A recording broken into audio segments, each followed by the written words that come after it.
Abramos as nossas Bíblias, no livro dos Atos dos Apóstolos,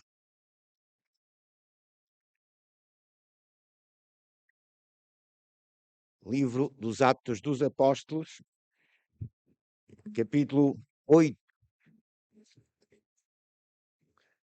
Saudamos o bom número de irmãos chineses que estão na galeria. Um bom número de irmãos. Damos graças a Deus pela vossa presença. Que o Senhor ricamente também vos abençoe. Alguns já são membros desta igreja também. Oremos então, antes de lermos a palavra do Senhor. Ó Pai, graças te damos por este privilégio que tu nos dás de podermos abrir a tua palavra e podermos meditar nela. Nestes momentos difíceis que vivemos, Senhor, neste mundo, orienta-nos tu pelo teu Espírito através da tua palavra. Dá-nos sabedoria para compreendermos e também forças espirituais para a pormos em prática em cada momento da nossa vida. Agora que a tua palavra está aberta diante de nós, pedimos-te humildemente que nos fales, pois só tu conheces as necessidades e as carências de cada um daqueles que trouxeste hoje aqui à tua casa de oração. Nós sabemos que não estamos aqui por acaso, nada acontece por acaso, estamos aqui porque tu queres que nós estejamos, tu mesmo nos deste esta vontade de vir e as forças e a saúde para podermos vir. Por isso agora, tu sabes quais são as nossas necessidades e por isso fala, Senhor, através da tua palavra e que o teu Espírito possa operar nos nossos corações e nas nossas mentes e que possamos sair deste lugar com forças renovadas para te servirmos e para, verdadeiramente, sermos discípulos teus em todos os momentos da nossa vida. É o que pedimos para a tua glória, em nome do Senhor Jesus Cristo. Amém. Então vamos ler o texto no capítulo 8 de Atos dos Apóstolos, a partir do versículo 26 até ao versículo 39. Atos dos Apóstolos, capítulo 8, a principiar a leitura no versículo 26. E o anjo do Senhor falou a Filipe, dizendo: Levanta-te e vai para a banda do sul, ao caminho que desce de Jerusalém para Gaza, que está deserta. E levantou-se e foi. E eis que um homem etíope, eunuco, mordomo-mor de Candace, rainha dos etíopes, o qual era superintendente de todos os seus tesouros e tinha ido a Jerusalém para a adoração, regressava e, assentado no seu carro, lia o profeta Isaías. E disse o Espírito a Filipe: Chega-te e ajunta-te a esse carro. E correndo Filipe, ouviu que lia o profeta Isaías. E disse: Entendes tu o que lês? E ele disse: Como poderei entender se alguém me não ensinar? E rogou a Filipe que subisse e com ele se assentasse. E o lugar da escritura que lia era este: Foi levado como a ovelha para o matadouro, e como está mudo o cordeiro diante do que o tosquia, assim não abriu a sua boca. Da sua humilhação foi tirado o seu julgamento. E quem contará a sua geração ou a sua vida? Porque a sua vida é tirada da terra. E respondendo o eunuco a Filipe, disse: Rogo-te, de quem diz isto o profeta? De si mesmo ou de algum outro? Então Filipe, abrindo a sua boca e começando nesta escritura, lhe anunciou a Jesus. E indo eles caminhando, chegaram ao pé de alguma água. E disse o eunuco: Eis aqui água.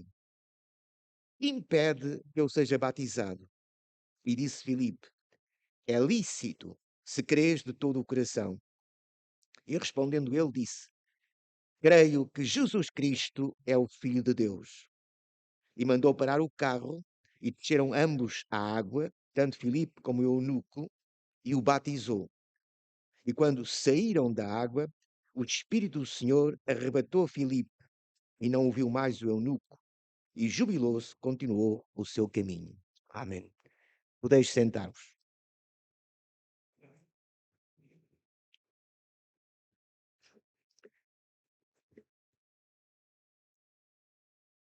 Na escola dominical temos estudado não só aspectos sobre a evangelização, como sobre a missionação hoje, e temos aqui um exemplo vivo do que é a evangelização, do que é verdadeiramente a obra missionária querida pelo Senhor. Temos aqui Filipe, que tinha sido consagrado como diácono em Jerusalém, mas que agora é um verdadeiro evangelista também, e que é enviado pelo Senhor, precisamente, para esta obra missionária. E vamos ver alguns pormenores importantes, não só neste texto, não só sobre a evangelização, como também sobre o próprio batismo e o significado do batismo e a forma correta de administrar o batismo à luz das Escrituras, à luz do Novo Testamento, à luz do ensino do Senhor Jesus Cristo. É importante sabermos que o batismo é um mandamento do Senhor Jesus e, portanto, deve ser, devemos batizar como o Senhor Jesus ordenou.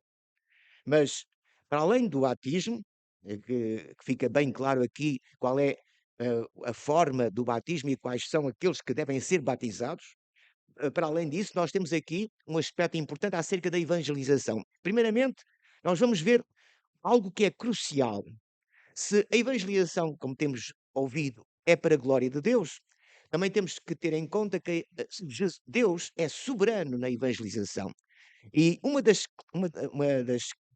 enfim, um dos aspectos mais importantes neste texto é precisamente a revelação dessa realidade, a soberania de Deus na evangelização. Vamos ver, eu peço aos irmãos para terem a Bíblia aberta, nunca esqueçam que quando estamos a pregar o Evangelho, a Bíblia deve estar aberta, por uma razão muito simples, porque tudo aquilo que nós dizemos tem que ser examinado à luz das Escrituras. As Escrituras são a palavra de Deus. E é a palavra de Deus que conta, não é a palavra dos homens. A palavra dos homens só é importante quando está de acordo com a palavra de Deus. E por isso os irmãos devem estar sempre a examinar se aquilo que é dito deste púlpito ou de outro lugar qualquer, se aquilo que é dito está em conformidade ou não com aquilo que está escrito. O que conta, irmãos, é o que está escrito. Aquilo que eu digo não é importante, só é importante aquilo que está escrito. Aquilo que eu digo é importante se estiver de acordo com o que está escrito. Então os irmãos devem estar sempre com a Bíblia aberta para confirmar aquilo que é dito, se é ou não aquilo que está escrito. Assim vamos continuar com a Bíblia aberta e vemos que, primeiramente, é o anjo do Senhor que fala a Filipe. É ou não é? É o anjo do Senhor que fala a Filipe. E é o anjo do Senhor que dá esta ordem. E vamos começar logo por um aspecto importante em relação a esta ordem. Reparem, o anjo do Senhor diz a Filipe: levanta-te e vai para a banda do sul, ao caminho que desce de Jerusalém para Gaza, que está deserta. Reparem, um caminho que desce de Jerusalém para Gaza, que está deserta. É um caminho pouco frequentado. Devia ser, portanto, um caminho muito pouco frequentado. Logo, Filipe poder-se interrogar, mas por que razão é que tu me mandas para um lugar pouco frequentado? A evangelização deve ser, portanto, algo. eh, o Evangelho deve ser proclamado e a evangelização deve ser realizada num meio onde esteja gente, muita gente, para ouvir o Evangelho. E, obviamente, que essa deve ser um alvo também da evangelização. Mas nunca esqueçamos que para Deus vale mais uma alma do que o mundo inteiro. E, por vezes, portanto, a evangelização pode ser apenas dirigida a uma pessoa concreta. Mas Deus é soberano na escolha dessa pessoa. E vamos ver como em todo este, em todo este evento, em todo este, portanto, há um cenário em que se revela claramente a soberania e a orientação de Deus. Primeiramente, vamos ver o anjo do Senhor manda Filipe para um lugar estratégico. Aparentemente, aos olhos dos homens, talvez um lugar pouco frequentado. Mas porquê um lugar estratégico? Porque havia alguém que ia passar por aquele caminho. E esse alguém que ia passar pelo caminho estava no propósito de Deus para ser evangelizado e para ser convertido pela mensagem do Evangelho. Vede como Deus planeia e orienta todas as coisas. Deus é um Deus sábio, infinitamente sábio. Ele conhece todas as coisas e tem todas as coisas nas suas mãos. Por isso, quando nós testemunhamos, quando nós evangelizamos, devemos ter a certeza de que por trás está a soberania de Deus, está o poder de Deus, está a orientação de Deus, está a sabedoria de Deus e que nós somos apenas instrumentos que Deus usa. E devemos ser instrumentos humildes que reconhecem precisamente que o poder não está em nós, o poder está em Deus.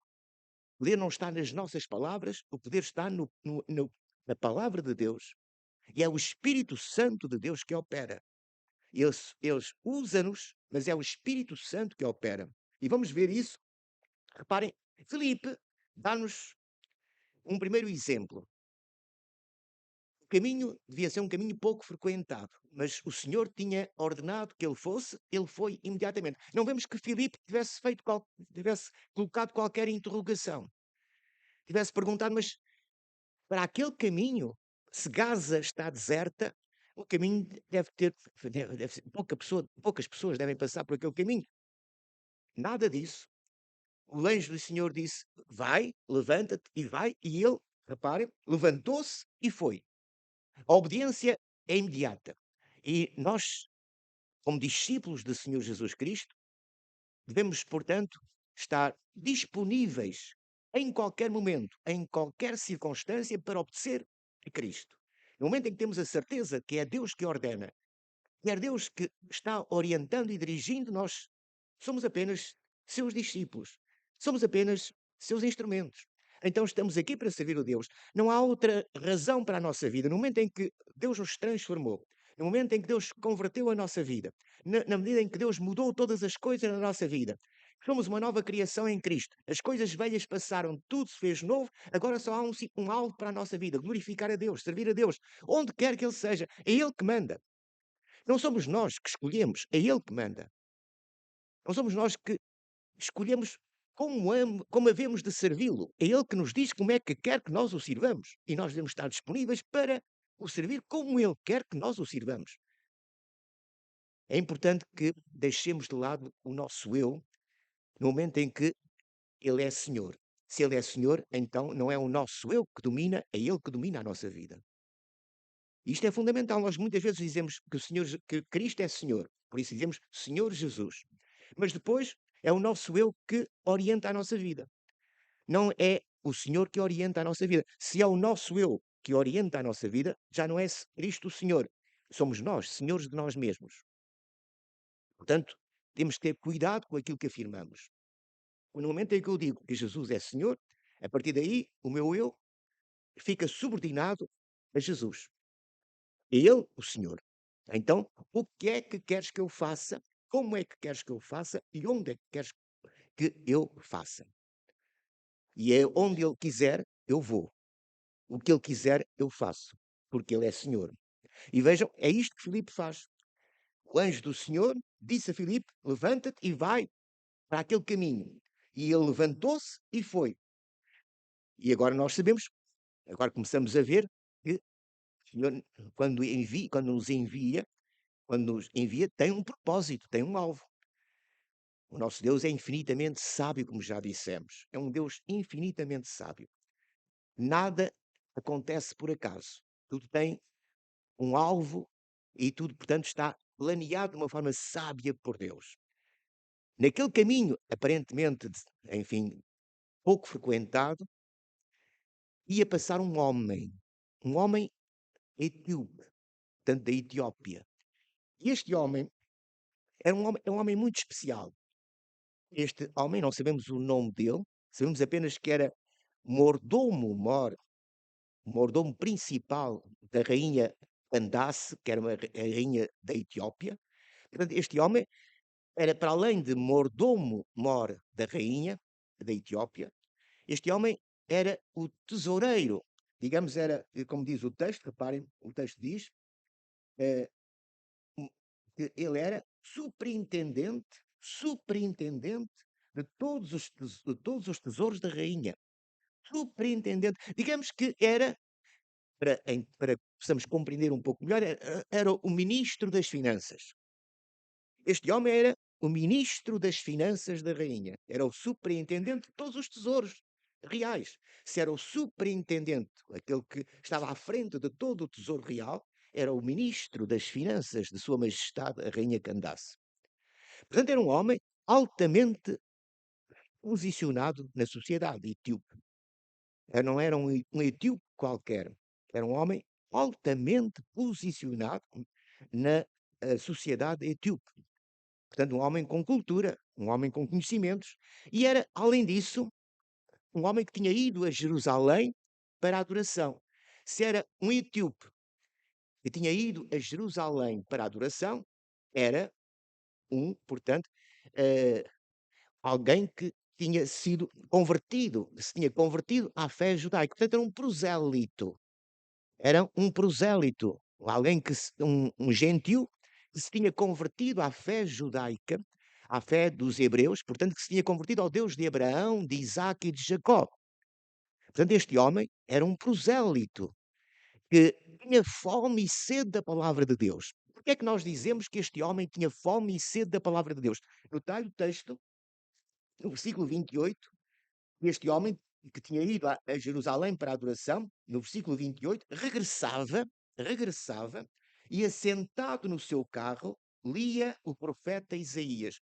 Ou seja, este homem prosélito tinha aderido, portanto, à fé judaica, que tinha vindo da Etiópia até Jerusalém para a adoração, como todos os bons judeus, ele também, os gentios convertidos ao judaísmo, também iam a Jerusalém, ao templo, porque era ali no templo que Deus se revelava de uma forma particular para adorar a Deus. Este homem tinha estado durante alguns dias, as festas em Jerusalém duravam dias, às vezes semanas, portanto, ele tinha estado durante dias no templo em Jerusalém, em adoração, e agora regressava para a sua pátria, regressava para a Etiópia, regressava para a sua terra, uma viagem longa,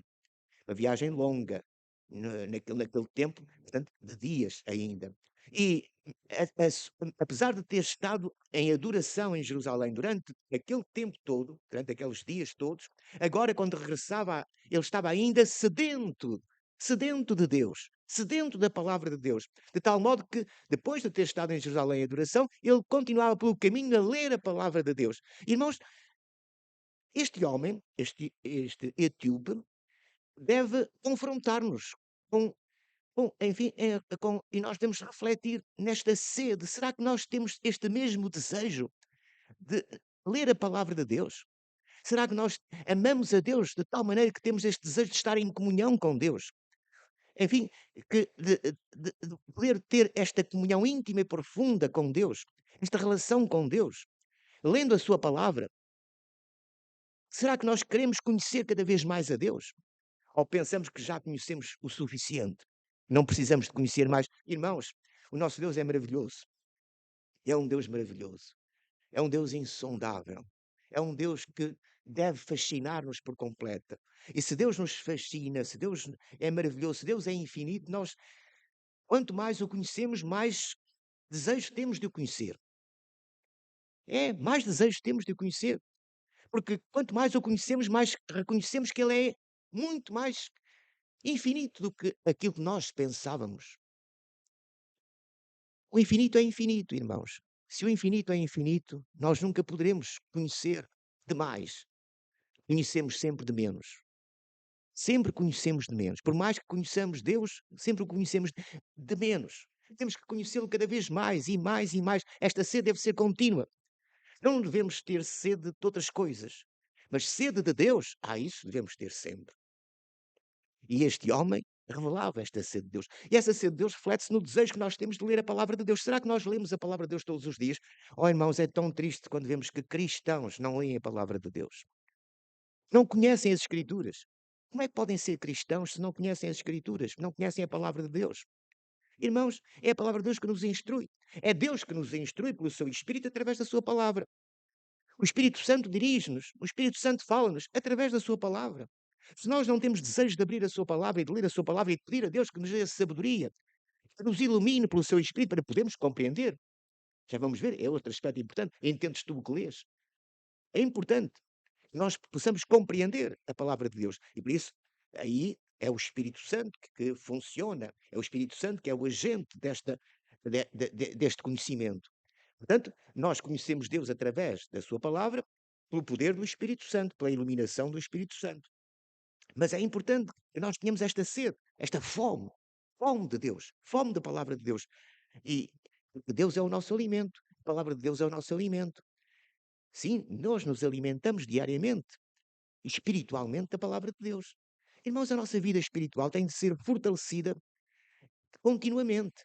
Nós vivemos num mundo hostil, mas verdadeiramente hostil à fé cristã. Tudo aquilo que vemos à nossa volta, tudo aquilo que ouvimos à nossa volta é contrário à palavra de Deus, é contrário aos ensinos de Cristo. Irmãos, nós vemos a televisão, nós vemos vemos enfim, os programas, os vários programas, aqueles que têm, enfim, ainda eh, enfim, a pachorra para ver isso. Portanto, mas quando nós vemos é preciso ter pachorra, mas para nós vermos, irmãos, tudo isso, nós vamos ver que está tudo o que é dito, tudo o que é feito, é tudo contrário àquilo que Deus quer.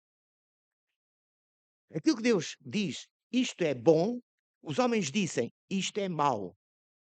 Aquilo que Deus diz, isso é mau, os homens dizem, isto é que é bom, isso é que é progresso, isso é que é para a frente, isso é que é evolução, isso é que é evolução. Aquilo que Deus diz, olha que isto é que é bom. Isso é retrógrado, isso é do passado, isso era, já os nossos avós não. Isso é do tempo dos nossos avós. E, portanto, há um amesquinhar, um aviltar daquilo que é a vontade de Deus. E tudo aquilo que Deus condena, os homens fazem. E aquilo que Deus quer que seja feito, os homens dizem isso não. Portanto, nós vivemos num mundo perfeitamente hostil, por isso o mundo está como está. Aquilo que o homem semear, isso também se fará. Portanto, o mundo está como está porque os homens fazem o que fazem e vivem de uma forma totalmente oposta à vontade de Deus. Se os homens se voltassem para Deus, se convertessem e fizessem aquilo que Deus quer, o mundo seria completamente diferente. Não tenho a mínima a menor dúvida. O mundo seria completamente diferente. O mundo está como está, as calamidades são as calamidades que são, tanto naturais como causadas pelo homem, tanto as naturais que são, portanto, o exercício da justiça de Deus, como as causadas pelo homem, todas estas catástrofes, todas estas inundações, todos estes cataclismos que surgem, todos estes vulcões que se. Tudo isto, irmãos, é consequência da desobediência e do pecado do homem. Aquilo que o homem semeou está a ceifar. Portanto, os homens, como já temos dito muitas vezes, cospem para o ar. Depois o cuspe cai-lhes em cima. E têm a ousadia de dizer: se Deus fosse bom, o cuspe não me caía. Se Deus fosse bom, isto não acontecia. Todas estas catástrofes, todos estes, enfim, todos estes cataclismos naturais ou causados pelo homem, se Deus existisse, não havia. Mas é porque Deus existe e é justo, é que acontece o que está a acontecer. E a causa não está em Deus, está no homem. E no pecado do homem. E naquilo que o homem faz. E, portanto, reparem, estamos num mundo hostil. Por isso a nossa fé tem de ser continuamente fortalecida. Dia após dia, momento após momento, nós temos que fortalecer a nossa fé. Temos que carregar as nossas baterias espirituais. Temos que carregar constantemente as nossas baterias espirituais. E é pela palavra de Deus que Ele nos alimenta, que Ele nos fortalece. Nós temos vidas, temos saúde. E é Deus que nos dá essa vida e essa saúde através da Sua palavra, pelo Seu Espírito. Então, irmãos, esta sede que este homem etíope revela, pela palavra de Deus, deve ser a mesma sede que nós devemos sentir pela palavra de Deus. Então, este é um exemplo. Vede como Deus orienta todas as coisas. Envia, através do seu anjo, Filipe para aquele caminho para onde está passando neste preciso momento, tudo no seu devido tempo, o lugar e o tempo, vede como Deus orienta e determina todas as coisas, o lugar e o tempo, estava no lugar certo, no tempo certo. O lugar certo, no tempo certo. Filipe passa por aquele lugar e o etíope passa por aquele lugar e Filipe chega àquele lugar no momento em que o etíope está a passar. E agora reparem, e disse o Espírito, E ele, reparem, ele lia, regressava e assentado no seu carro lia o profeta Isaías. Nós lemos há pouco o capítulo 53 do profeta Isaías. Era este capítulo 53 do profeta Isaías que este homem etíope estava a ler. Irmãos, qualquer texto do Velho Testamento, de um modo geral, anuncia Cristo e revela Cristo. E se nós não, não encontrarmos Jesus Cristo no Velho Testamento, não encontraremos em parte nenhuma. Irmãos, nós só podemos compreender o Velho Testamento. Só podemos compreender o Velho Testamento quando nele encontramos Jesus Cristo. Jesus Cristo é a revelação máxima de Deus. E toda a Bíblia, como revelação de Deus que é, está cheia de Jesus Cristo. Desde o Gênesis até ao Apocalipse. Toda a Bíblia revela Jesus Cristo. Logo no princípio, quando os nossos pais pecaram, o Evangelho foi anunciado aos nossos primeiros pais, logo após a queda. Da semente da mulher sairia aquele que iria esmagar a cabeça da serpente. Portanto, este é o primeiro anúncio do Evangelho. Jesus Cristo, da semente da mulher, viria aquele que iria esmagar a cabeça da serpente. Satanás o fez, mas Satanás vai ser destruído. E é Jesus Cristo, a semente da mulher, que vai esmagar a cabeça da serpente. E o fê-lo na cruz do Calvário. Foi ferido no calcanhar, mas esmagou a cabeça da serpente. E Satanás está derrotado. Ainda mexe, ainda causa muitos problemas, é isso que está a passar no mundo, mas está derrotado. Jesus já o venceu e já ressuscitou e garantiu essa vitória. Então, irmãos, vede, Filipe está, o eunuco está lendo precisamente o profeta Isaías, o capítulo 53 do profeta Isaías, um capítulo que revela claramente, dos mais claros, sobre Jesus Cristo. Aliás, os comentadores da Escritura costumam dizer que Isaías é o quinto evangelho. Costumam dizer que Isaías é o quinto evangelho, porque realmente Jesus Cristo é de tal modo visível em toda a Bíblia, mas sobretudo no profeta Isaías, no Velho Testamento, já nos Salmos também é, mas também no profeta Isaías.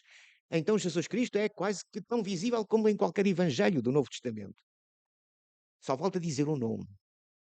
E aqui no profeta Isaías também, no capítulo 53, só basta, estamos a, olha, quando conhecemos bem o que se passou no Calvário, o que se passou no Gólgota, nós olhamos, lemos o capítulo 53 de Isaías e estamos a ver precisamente Jesus Cristo, crucificado.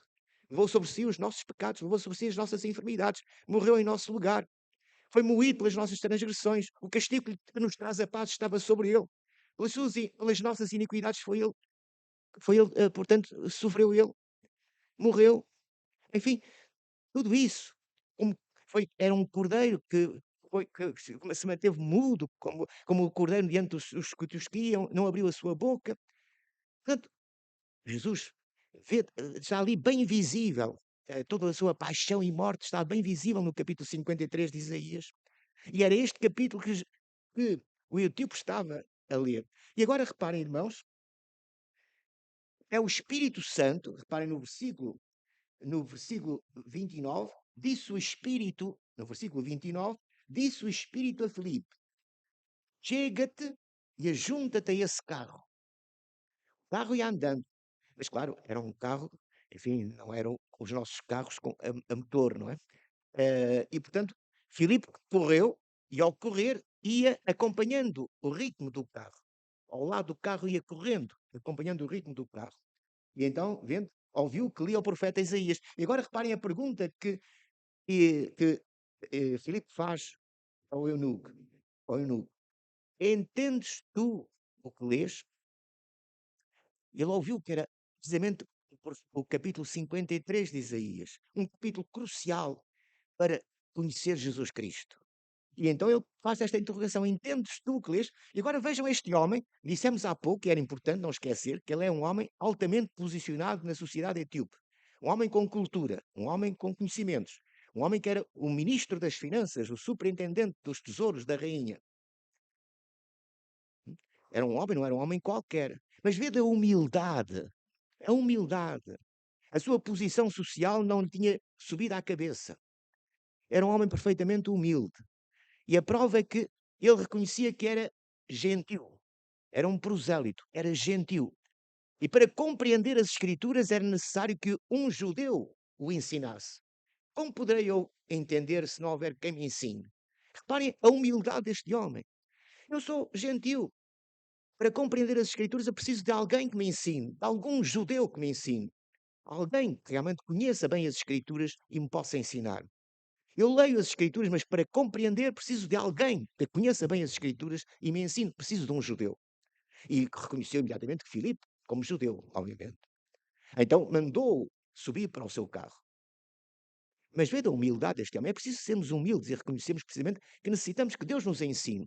E que Deus pode usar pessoas para nos ensinarem. E devemos ser humildes e reconhecer que precisamos sempre de que Deus nos ensine. E Deus usa vários meios para nos ensinar. Aliás, aqueles que vão a Jesus Cristo são ensinados por Deus. Ninguém vai a Jesus Cristo se não for ensinado por Deus. É Deus que nos ensina. Por isso o Senhor Jesus disse: ninguém pode vir a mim se o Pai o não trouxer. E serão todos ensinados por Deus. Portanto, todo aquele que do Pai ouviu e aprendeu, vem a mim. Então é preciso que sermos ensinados. E reparem, e ele que diz: como poderei entender se alguém me não ensinar? E rogou, no versículo 31, a Filipe que subisse e com ele se assentasse. E o lugar da Escritura é precisamente aquele texto que lemos de Isaías 53. E depois, reparem no versículo 34, respondendo o eunuco a Filipe, disse: rogo-te, de quem diz este profeta? Eu, eu leio este capítulo 53 de Isaías, mas isto refere-se a alguém? Isaías está a falar acerca de si mesmo ou está a falar acerca de alguém? Reparem como Deus orienta todas as coisas, não havia pergunta mais crucial e mais, eh, digamos, importante a ser feita. Isto é dito a quem é que se refere este texto de Isaías? E Filipe tinha uma missão, e essa missão, daí a obra missionária vem de missão, e esta missão era anunciar Jesus. Anunciar Jesus.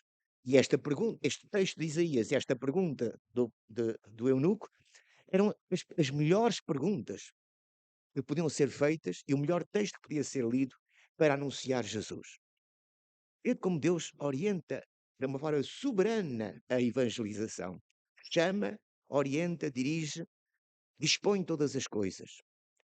E agora vede, então, Filipe abrindo a sua boca, no versículo 35, então abrindo a sua boca e começando nesta escritura, depois certamente percorreu toda a escritura do Velho Testamento e anunciou a Jesus. E Filipe, cheio do Espírito Santo, da sabedoria que Deus lhe dá pelo seu Espírito, de tal modo anuncia Jesus que este homem etíope fica rendido ao Evangelho. Imediatamente compreende quem Jesus é. Tem uma noção verdadeiramente que Jesus é o Cristo, o Filho de Deus, aquele Messias que todos os judeus esperavam, pelo qual todos os judeus ansiavam, um Messias prometido, o Redentor, o Salvador, o Libertador, o Rei de Israel, aquele Messias que era prometido e que todos os judeus ansiavam, pelo qual todos os judeus ansiavam. Portanto, os prosélitos também, que tinham aderido à fé hebraica, ansiavam também. Esse homem, esse Messias, tinha vindo. O Cristo tinha vindo. Messias, em hebraico. Cristo, em grego. Portanto, o Messias tinha vindo. Era Jesus. Jesus era o Messias. Jesus era o Cristo. O Filho de Deus. Tal foi o poder da mensagem de Filipe. Filipe, partindo das Escrituras, anunciou Jesus. E este homem, o Espírito Santo operou, aliás, o Espírito Santo está dirigindo todas as coisas. Foi o Espírito Santo que disse: vai até junto àquele carro. O Espírito Santo dirige todas as coisas, fala através da sua palavra, pelo seu Espírito, fala através da sua palavra, através de Filipe, pelo seu Espírito, Deus opera, e então vede, indo eles caminhando, chegaram ao pé de alguma água.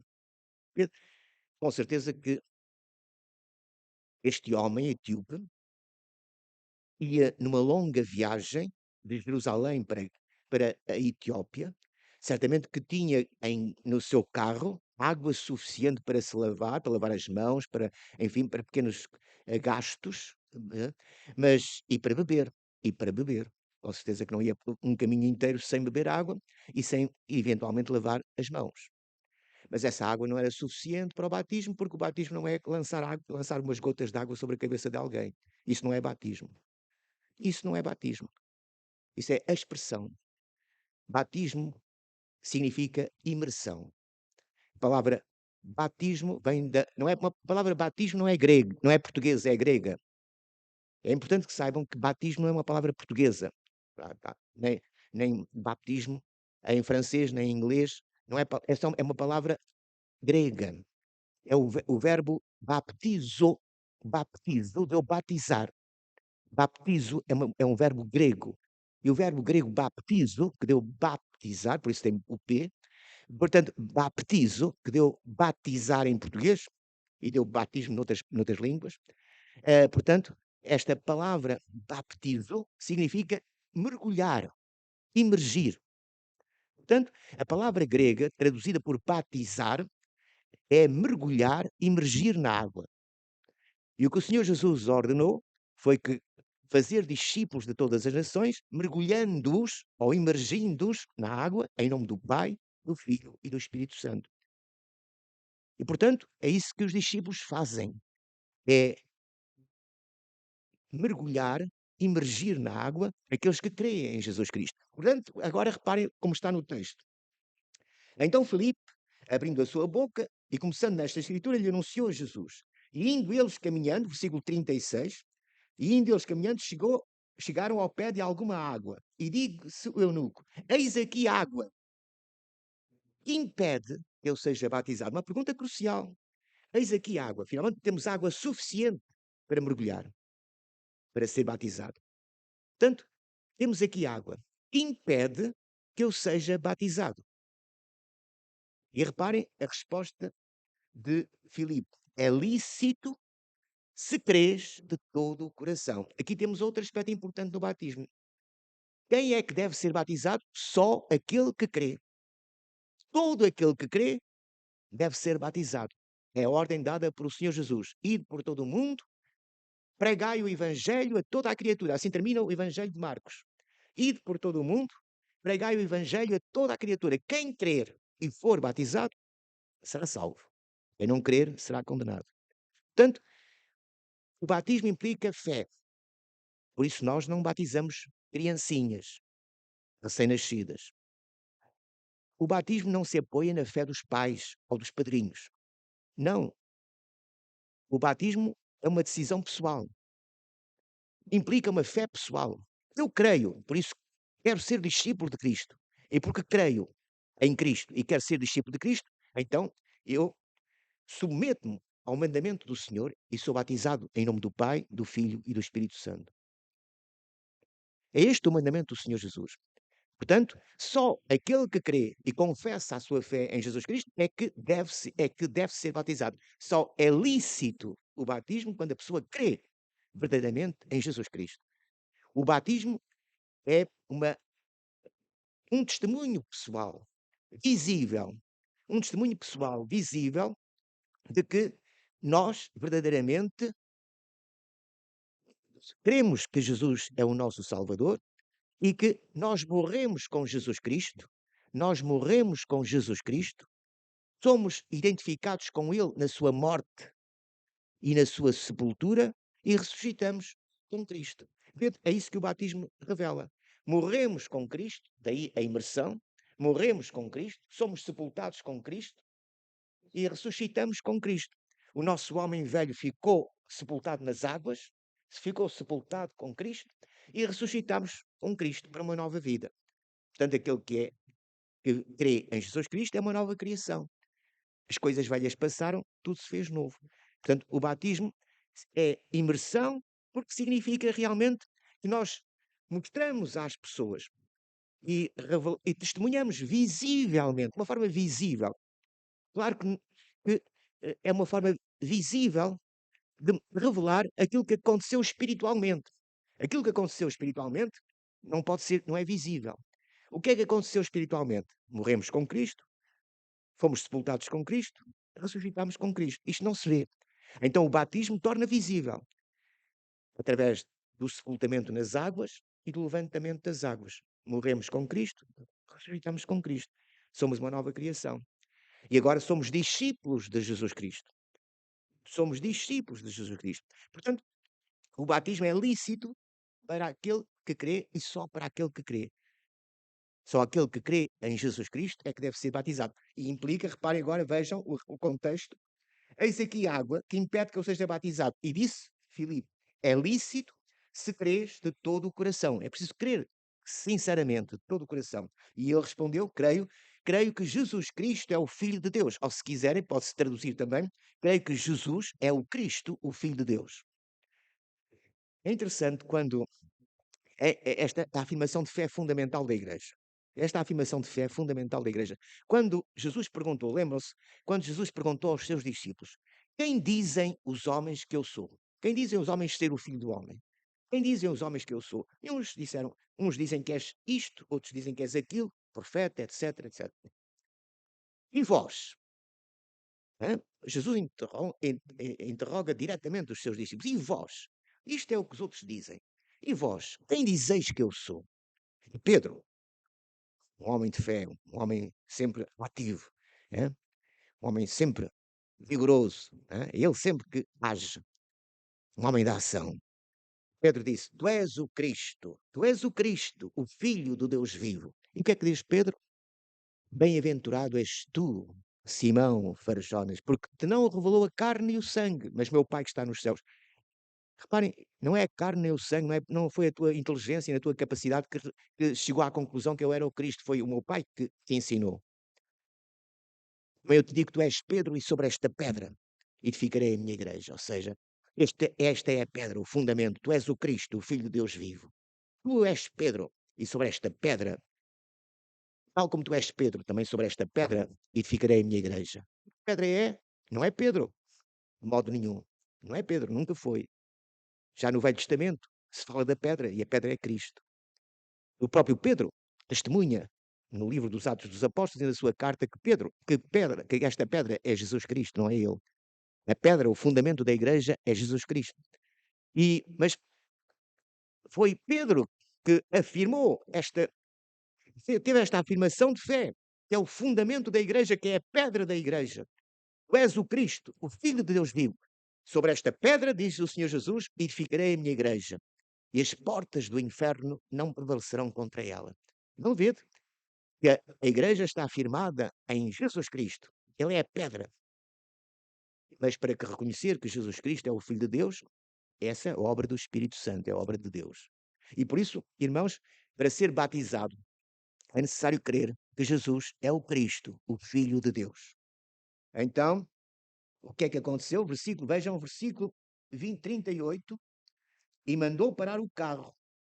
E desceram ambos à água. Reparem, mandou parar o carro e desceram ambos à água. Tanto Filipe como o eunuco. Seria absurdo descerem ambos à água se podiam, com um copo de água, buscar um pouco de água e pôr umas pinguinhas na cabeça de alguém. Não era? Não, desceram ambos à água porque é necessário entrar na água. Assim como saíram da água, tiveram de entrar na água. E tiveram de entrar na água porquê? Porque tinham que ser mergulhados. Tinham que ser mergulhados, imersos na água. Tinham que ser mergulhados, imersos na água, porque tinham que entrar na água. Reparem o versículo 38. E mandou parar o carro e desceram ambos à água, tanto Filipe como o eunuco. E o batizou, e o mergulhou, e o imergiu. Volto a repetir. Sempre que encontrarem a palavra batizar ou batismo, não é palavra portuguesa. E se lerem em francês ou em inglês ou noutra língua qualquer, não é palavra francesa nem inglesa, é palavra grega, que está colocada em linguagem, em caracteres inglês ou francês ou português. Significa sempre mergulhar, imergir. Então, vamos traduzir. E mandou parar o carro e desceram ambos à água, tanto Filipe como o eunuco, e o mergulhou, ou imergiu. E quando saíram da água, o Espírito do Senhor arrebatou Filipe e não ouviu mais o eunuco. E agora reparem, e jubiloso continuou o seu caminho. Aqueles que obedecem ao mandamento do Senhor não podem experimentar maior alegria na sua vida. Seguir a Jesus, obedecer a Jesus, é a maior alegria que podemos ter na nossa vida. Irmãos, esta comunhão com Cristo, este crer em Jesus Cristo, faz toda a mudança na nossa vida. Será que verdadeiramente nós, quando lemos o Evangelho, foi o Evangelho que Filipe anunciou através do profeta Isaías, foi o Evangelho que Filipe anunciou ao eunuco. O eunuco creu no Evangelho, creu que Jesus é o Cristo, o Filho de Deus. Quis, portanto, obedecer ao mandamento do Senhor. Aquele que crê seja batizado. Foi mergulhado nas águas, foi imerso nas águas e depois seguiu jubiloso o seu caminho. Como tudo agora vai ser diferente.